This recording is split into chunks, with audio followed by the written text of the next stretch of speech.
I think, honestly, like, boomers are lonely. Like, I can... I honestly, like, because they don't know where to connect, right? But I'm just, like, thinking of somebody right now who I know in that age group who is so isolated. I feel like I have so many tools in my toolbox to find people if I wanted to, and he doesn't know where to look. Well, that was rude. I'm sorry, Dr. Phil, I don't know what category you fall in, but... Well, I'm a boomer, and I've got like 25 million followers and I know, way more than me. a couple of billion views. I was talking about like somebody who feels like super depressed and stuff. And for me, like if kind of how Justin was saying earlier, like if I want to make friends online, like I know exactly where to go. I know exactly like the tools to find community, and that person just didn't. No, you raise actually, I'm just teasing you because Right. because I can. No, but you're exactly right.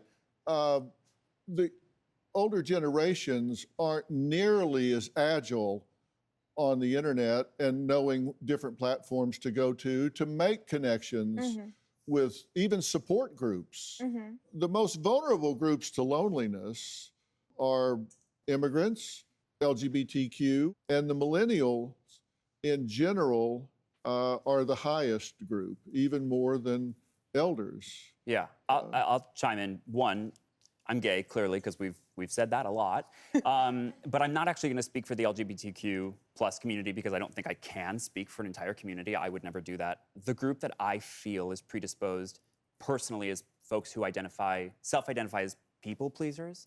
I think that people who have constructed a version of self to be for others what they think they want them to be. That's such a good observation. That is really true. Yeah, we'll always have this inherent disconnect and removal. And so maybe the elderly, maybe the LGBTQ plus, maybe Hispanics, but anybody can identify as this person. And I think that is where a lot of this stems from. And frankly, I think if we continue to stigmatize loneliness, that epidemic of people pleasing will also continue.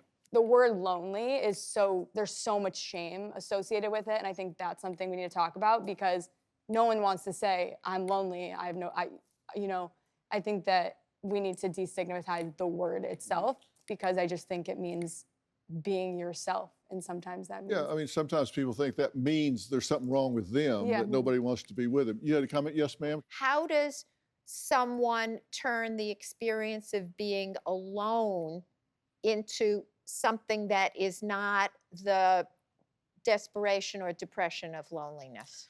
I think that has to do with self-expectation. It's different for everybody. For people that don't like themselves, being alone is a really crummy thing to do.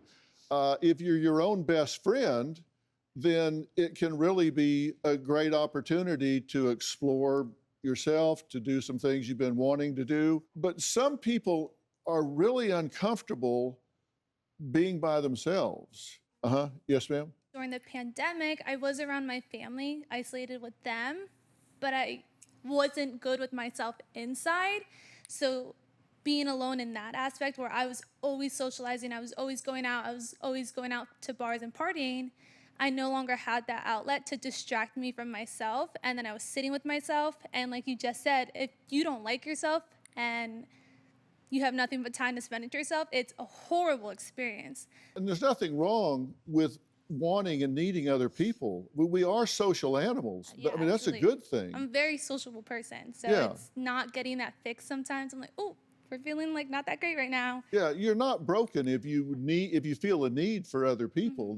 That's a good thing, and I hope we all have that to a degree because, like I say, we are social beings. That's why we have cities and towns and all of that sort of thing. So, I mean, that's a good thing, and we're going to talk about what you can do when you have those feelings. So, because look, there is a cost to loneliness. And it's a lot more than you might think. Do you have a story or a question for me? Click the link in the description and tell me what in the world is going on.